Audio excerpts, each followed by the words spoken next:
ഒരാളുടെ കീഴിൽ വർക്ക് ചെയ്യുന്നത് ഇഷ്ടമല്ല. വലിയ ബുദ്ധിമുട്ടാണ്. പക്ഷേ ആ ഒരു ചിന്തകളെല്ലാം ശരിയായിരുന്നു എന്ന് സാറിന് തോന്നാറുണ്ടല്ലേ? സാർ എടുത്ത തീരുമാനങ്ങളൊക്കെ റൈറ്റ് ആയിരുന്നു എന്ന്. പല തീരുമാനങ്ങളും അല്ലാതെ വന്നിട്ടുണ്ട്. അതല്ല ഇടയ്ക്കുള്ള സ്മോൾ തീരുമാനങ്ങളാണ്. അല്ല കാര്യമായിട്ട് എന്താ പറയുക, ഒരു അസ്ഥിഭാരം ഒരിക്കലും തെറ്റിയിട്ടില്ല. അതിൻ്റെ മുകളിൽ നമ്മൾ കൺസ്ട്രക്ട് ചെയ്യാൻ നേരം ചിലപ്പോൾ ഒരു ചുവരിടിച്ച് കളയുകയോ അല്ലെങ്കിൽ ഒരു ജനലിൻ്റെ വാതിലിൻ്റെ ഡിസൈൻ മാറ്റുകയോ ഒക്കെ ചെയ്യേണ്ടി വരുമായിരിക്കും. പക്ഷെ അസ്ഥിഭാരത്തിനൊരു തകരാറ് ഒരിക്കലും വന്നിട്ടില്ല. രാശി സമയം സാർ അന്ധവിശ്വാസം രാശി എന്ന് പറഞ്ഞാൽ ഇത് എൻ്റെ വിശ്വാസം ഇത്രയേ ഉള്ളൂ. ഞാൻ ഈ പറഞ്ഞ എല്ലാം നിമിത്തമല്ലേ. രാമുകാരിയേട്ടനെ നോക്കൂ, രാമുകാരിയേട്ടൻ്റെ മാത്രം എന്താ എനിക്കും ആ മനുഷ്യനുമായിട്ട് യാതൊരു ബന്ധവും ഉണ്ടായിരുന്നില്ല അല്ലേ. ഞാൻ കണ്ടിട്ട് തന്നെ ഇല്ലായിരുന്നു.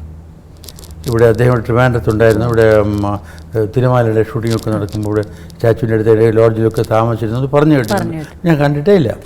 അതിലദ്ദേഹം അഭിനയിച്ചിട്ടുള്ളതുകൊണ്ട് അത് ഇപ്പോഴും കണ്ടിട്ടില്ല. പിന്നെ ആദ്യമായിട്ട് കാണുന്നത് ഡൽഹിയിൽ വെച്ചിട്ട്. ആദ്യമായിട്ട് എന്നെ സിനിമയിലേക്ക് അഭിനയിക്കാൻ ക്ഷണിക്കുന്നത് വളരെ കാഷ്വലായിട്ട്, നാടകത്തിലെ ഇൻട്രസ്റ്റ് ഉള്ളൂ സിനിമയിൽ അഭിനയിക്കാൻ. ആ ഒറ്റ വാചകത്തിലാണ് ഞാൻ ഇവിടെ നിങ്ങളുടെ മുമ്പിൽ പോയിരിക്കുന്നത്. അത് കഴിഞ്ഞ് കുറേ കഴിഞ്ഞതിന് ശേഷം ചെമ്മീൻ വന്നു. വേറെ പടങ്ങൾ ചെമ്മീൻ വന്നു. അക്കാലത്ത് ചെമ്മീനിൽ സാധാരണ ഒരു മനുഷ്യൻ പടം എടുക്കുകയാണെങ്കിൽ പ്രേമനസീറിനെ വിളിക്കും. അതെ അതെ. ഈ കാമുകൻ എന്ന് പറഞ്ഞാൽ ഞാൻ അങ്ങനെ ഒരു കാമുകനായിട്ടില്ല.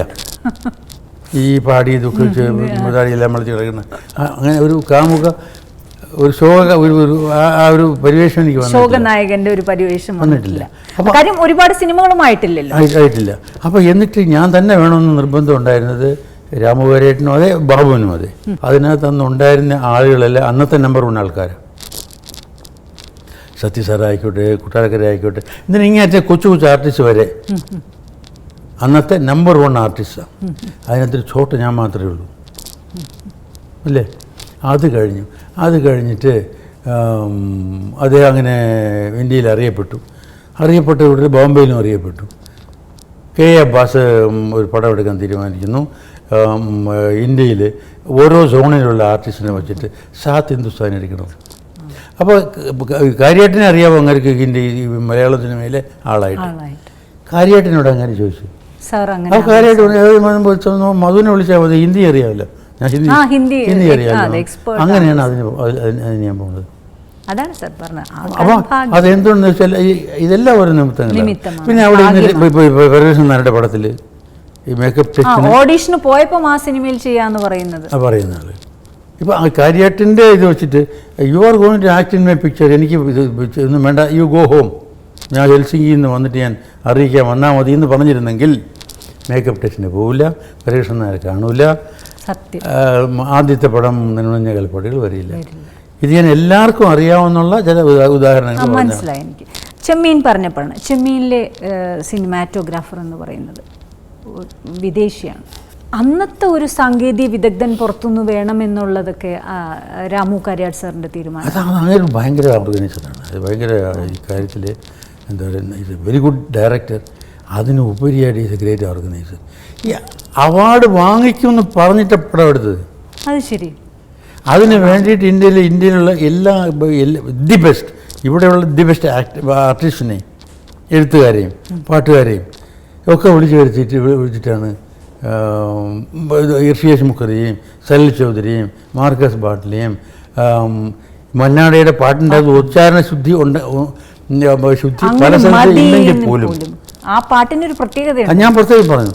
അപ്പോൾ ഞാൻ പറഞ്ഞു, അയ്യോ ഈ പാട്ട് എനിക്കന്നറിയാം, ഈ പാട്ടിങ്ങനെ തിയേറ്ററിൽ വരാൻ നേരത്ത് ചിലപ്പോൾ ഈ ഉച്ചാരണ ഇത് കേൾക്കാൻ ആളുകൾ ചിരിക്കില്ല. ഇല്ല, കാര്യമായിട്ട് പറഞ്ഞാണ് ഞാനിപ്പോഴും പറയുന്നത്. അല്ല, ഈ പാട്ടെന്നൊക്കെ പറഞ്ഞാണല്ലോ ഫീലിങ്സിനാണ് കൂടുതൽ ശക്തി. എല്ലാം മുൻകൂട്ടി കണ്ടു എന്നുള്ളത്. അതെ, അതിനകത്ത് തെറ്റുകൾ ഇപ്പോഴും ഉണ്ടാവും, മാനസമേന എന്നുണ്ട് പാട്ടിൻ്റെ അകത്ത്. പക്ഷെ അതുപോലെ മറ്റൊരാൾ ഇനിയും വേണം പാടാൻ.